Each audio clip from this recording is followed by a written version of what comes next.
இன்றைக்கி நாம் என்ன பார்க்க போகிறோன்னா காராசு செய்வது எப்படி அப்படின்றது தான் நம்ம இன்றைக்கி பார்க்க போகிறோம். இது பாருங்கள், நான் ஃபஸ்ட்டு வந்து 200 கிராம் வந்து கடலை மாவு எடுத்துக்கிட்டேன். அதில் வந்து 4 ஸ்பூன் வந்து பச்சரிசி மாவு போட்டுக்கிட்டேன். அதோடு சேர்த்து நான் வந்து ஒரு ஜாரில் போட்டு அப்படியே மிக்ஸ் பண்ணி அடிக்க போகிறேன். இது பாருங்கள், 1/4 டீஸ்பூன் வந்து சோடா மாவு போட்டு மூணுத்தையும் மிக்ஸ் பண்ண போகிறேன். தேவையான அளவு தண்ணி ஊற்றிட்டு மிக்சியில் வச்சு கொஞ்சம் நேரம் அடிச்சிங்க அப்படின்னா நல்லா பதமாக வந்துடும். இது தோசை மாவு பதத்துக்கு இருக்கக்கூடாது, அதை விட கம்மியான பதத்துக்கு இருக்கணும். இது வந்து நல்லா கலந்து போட்டுக்கிட்டேன். கலந்து போட்ட பிறகு பாருங்கள், நல்லா எடுத்து ஊற்றும் போது தண்ணியாக இருக்குது பாருங்கள்.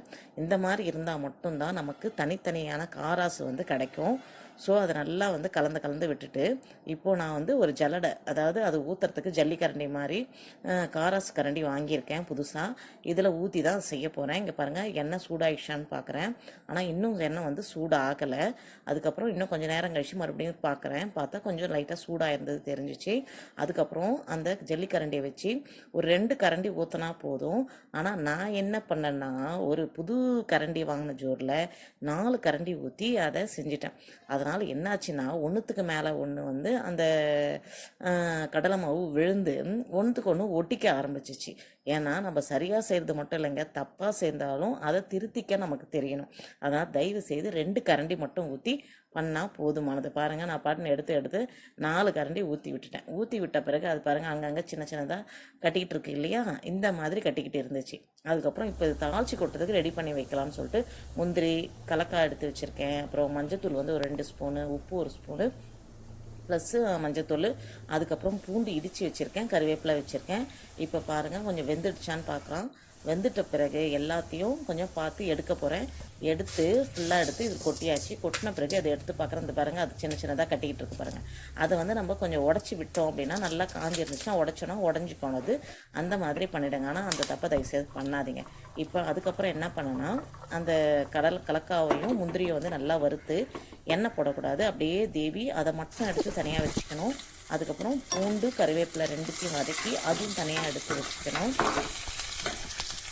இது அப்படியே எடுத்து என்ன பண்ணுங்கன்னா, அந்த காராஸில் போட்டுருங்க.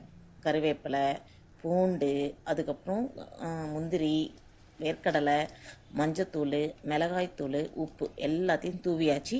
தூவின பிறகு இதை நல்லா கலந்து விட்டணும். நீங்கள் வந்து அப்படியே குலுக்குனாலும் ஓகே தான். நல்லா தூக்கி குலுக்குனாங்களும் நல்லா கலந்துரும்.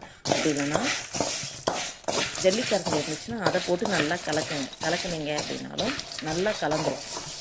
பாருங்கள், நல்லா கலந்துச்சு பாருங்கள். ஏன்னா என் பசங்களுக்கு என்ன கூட்டு பொரியல் எது வச்சாலும் கூட வந்து கொஞ்சம் காராசு இருக்கும், இல்லை வத்தல் இந்த மாதிரி ஏதாவது இருந்தால் தான் இன்னும் ஒரு பிடி சாதம் வந்து மிச்சமாக இறங்குது. அதுக்காகவே வீக்லி ஒன்ஸ் ஒரு 200 கிராம் செஞ்சு வச்சா கூட போதும். நீங்கள் 200 கிராம் கடலை மாவு வச்சு இது செஞ்சுட்டீங்க அப்படின்னா அது உங்கள் வாரத்துக்கும் கொஞ்சம் கொஞ்சமாக பிள்ளைங்களை வைக்கிறதுக்கு உதவும். அதனால் நான் அதை எடுத்து என்ன பண்ண வச்சுக்கிட்டேன். அதுக்கப்புறம் இதை வந்து வெங்காய வத்தலும் ஒரு டப்பாவில் வச்சுட்டேன். அதனால் இன்னொரு பசங்களுக்கு, 2வது பசங்களுக்கு இது பிடிக்கும், 2வது பையனுக்கு. அதனால் நான் இது என்ன பண்ணுவேன் அப்படின்னா, நல்லா வறுத்து அதையும் எடுத்து வச்சுக்கிட்டேன். பாருங்கள், அது சின்னதாக தான் போடுறேன். ஆனால் வந்து இது அந்த சூட்டுலேயே வந்து நம்ம போட்டணும். அதை நிறுத்திட்டு அந்த சூட்லேயே போடணும். ஆனால் ரொம்ப சூடாயிடுச்சுன்னா இந்த அளவுக்கு பெருசாக வெங்காய வத்தல் வராது. அதனால் என்ன பண்ணேன், அந்த காராஸ் எடுத்த பிறகு கம்மியாக நிறுத்தின உடனே கொஞ்சம் சூடு இருக்கும் இல்லையா, அந்த சூட்லேயே போட்டுட்டு இதையும் வறுத்து எடுத்து வச்சு அது ஒரு டப்பாவில் வச்சுக்கிட்டு அதுக்கும் கொஞ்சம் என்ன பண்ணேன், மிளகாத்தூள், மஞ்சத்தூள், உப்பு இது எல்லாத்தையுமே 3த்தையுமே கொஞ்சம் மிக்ஸ் பண்ணி தனியாக வச்சுக்கிட்டேன். இது பாருங்கள், எடுத்து ஏன்னா இப்போ இந்த இடத்து கையில் நானே கேமரா வச்சு இது செஞ்சதால் கொஞ்சம் வந்து கரெக்டாக என்னால் போட முடியல. இப்போது இது எல்லாத்தையும் எடுத்து போட்ட பிறகு அதுக்கப்புறம் என்ன பண்ணேன், அந்த 3த்தையும் நல்லா மிக்ஸ் பண்ணி வச்சுக்கிட்டு அதில் அதை அப்படியே தூவி விட்டுட்டேன் ஃபுல்லாகவே. எதில், அந்த வெங்காய வத்தலில் என்ன பண்ணேன்னா மொத்தத்தையும் அப்படியே தூவிட்டேன்.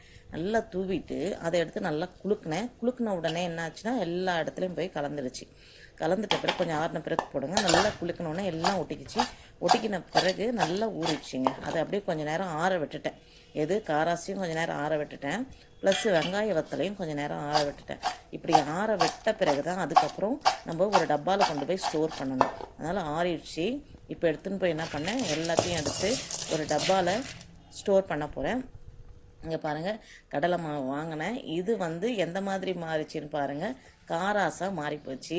அதுக்கப்புறம் வெங்காய வத்தல் எப்படி இருந்துச்சு பாருங்கள், இது வந்து வெங்காய வத்தலாக மாறி போச்சு. இந்த அப்படியே எடுத்து ஒரு டப்பாவில் தூக்கி ஸ்டோர் பண்ணிட்டேன். அதுக்கப்புறம் ஒரு பெரிய டப்பாவில் ஸ்டோர் பண்ணி வச்சாச்சு. இதுக்கப்புறம் வெங்காய வத்தலையும் ஒரு டப்பாவில் ஸ்டோர் பண்ணி வச்சுக்கிட்டோம். அந்த மாதிரி நீங்கள் வீட்டில் ஸ்டோர் பண்ணி வச்சுக்கிட்டீங்க அப்படின்னா பசங்க கூட்டு பொரியல் எது வச்சாலும் கூட ஒரு 2 வச்சு பாருங்கள், நல்லா சாப்பிடுவாங்க குழந்தைங்க. ஸோ தேங்க்யூ வியூவர்ஸ், இது வரைக்கும் பார்த்ததுக்கு நன்றி. தேங்க்யூ.